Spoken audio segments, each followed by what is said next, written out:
Babbs Busdashian here, keeping up with the Busdashian. I've had to keep it on the low for a couple of weeks. Yeah, I've had the mafia put a bounty on me head. No, not a chocolate one either. Anyway, after my Basilica visit, apparently I said something wrong, something to do with saying the sacred door in the Vatican wasn't very sacred because there was a gambling den behind it. Well, I got to speak the truth, haven't I?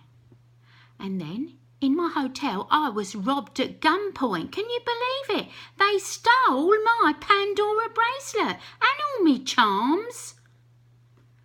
I've had to slip out of Rome, let me tell you, dressed in a nun's habit, humming "The Hills Are Alive" with the sound of music. Well, more like machine guns if you ask me. So definitely no more selfies for this one.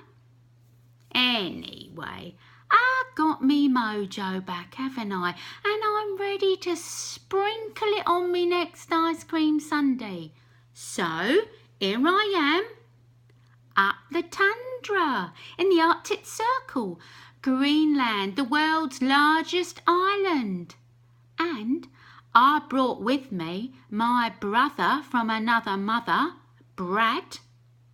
He is going through a filthy, messy divorce, let me tell you. I warned him. I said she come with a lot of baggage. And she can't dance round her handbag. I said to Brad years ago, I said one night up Epping Forest Country Club, "Look, Brad, you won't find anyone better than a girl from Chiggers, Barking or Chippinonga." But Brad, instead of listening to me or getting someone from Brentwood, he went for someone from Hollywood. Now he's in bits, isn't he? But top woman me, 'cause I won us a holiday, yes, holiday tickets for us with Foxy Bingo, 2 fat ladies, 88, house, yoo-hoo!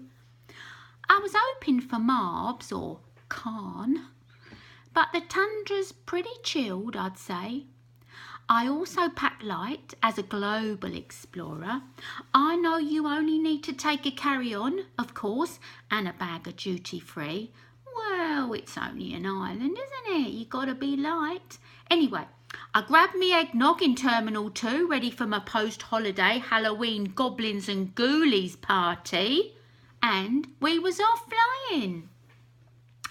Well, I have to say I was especially, as a little sip of me eggnog revealed it was laced with rum. But every cloud has a silver lining, as they say, 'cause after we eventually landed in, wait for it, Slususak via Copenhagen, we was glad I was a little bit rummed up, as we was the only natives not attacked by giant mosquitoes. Oh, yes. Now, they looked like flying chicken nuggets, they were so fat. Anyway, as we dismantled from our Legoland plane, people were just hit by them. Apparently, the mozzies only used to attack the caribou, but now, if you don't get on your dog sled, Monto Pronto, and Rapido off to your igloo, you get bitten down to the bone. Not a bit of fat left on you. That's what they're like. Anyway, I'm not convinced my desire for global domination with me ice cream gelatos and me little parlours popping up everywhere is a good idea in the Tundra. I mean, do they eat ice cream here? It's a little bit cold, I'm surmising. But let me tell you, oh yes, they drink seal's blood though. Well, I vomited all over my Inuit guide's polar bear skin boots when I saw that one. Brad said, Chanel's doing them next season. His ex, Ange, has already ordered them. I could tell he's still smitten, isn't he? Good for her, Brad, I said. Listen, mate, I'm a veggie. I'll stick to my beautiful Vivienne Westwood plastic Melissas. Even if they do make your feet pen and ink. Anyways, we had, let me tell you, howling all night long outside the igloo. Well, first I thought it was the new Britney bitch song, didn't I? But it wasn't.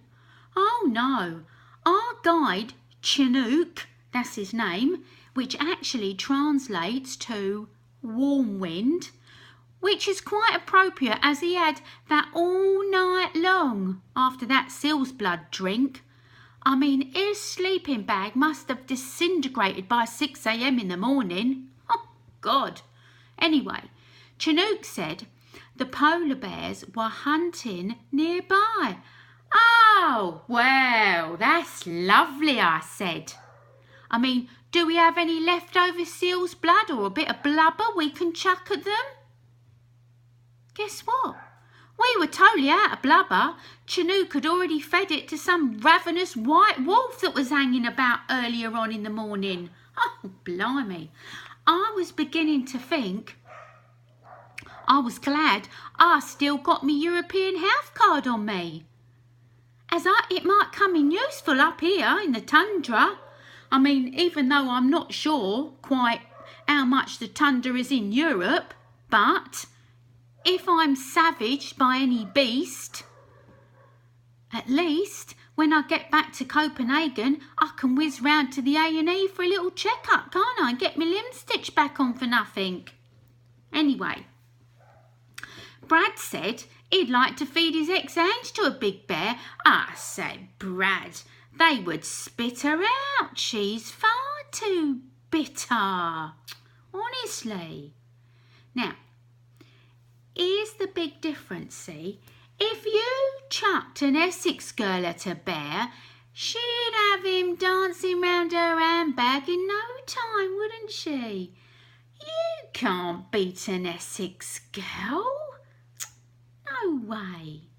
Anyway, after no sleep, no food, a tent full of methane and having to pee in an open-air snowdrift, getting frozen wee-wee icicles stuck to me bum, I was ready for the highlight of our trip, the Northern Lights.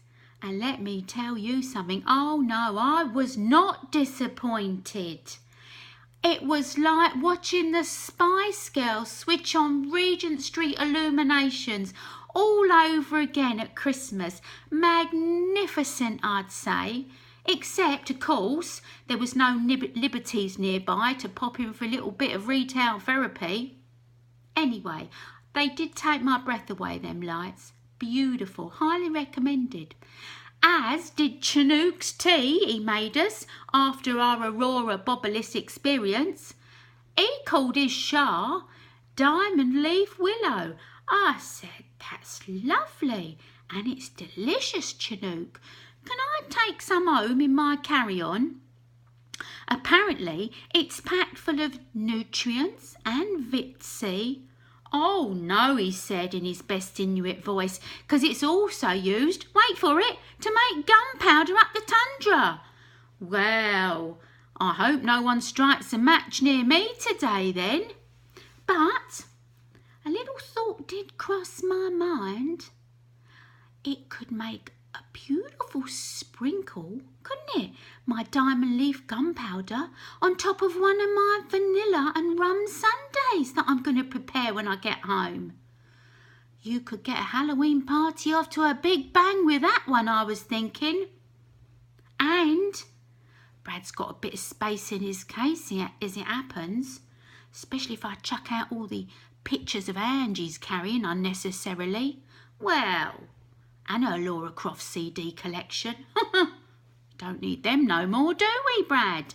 Anyway, Babbs Busdashian blogging off and blowing out.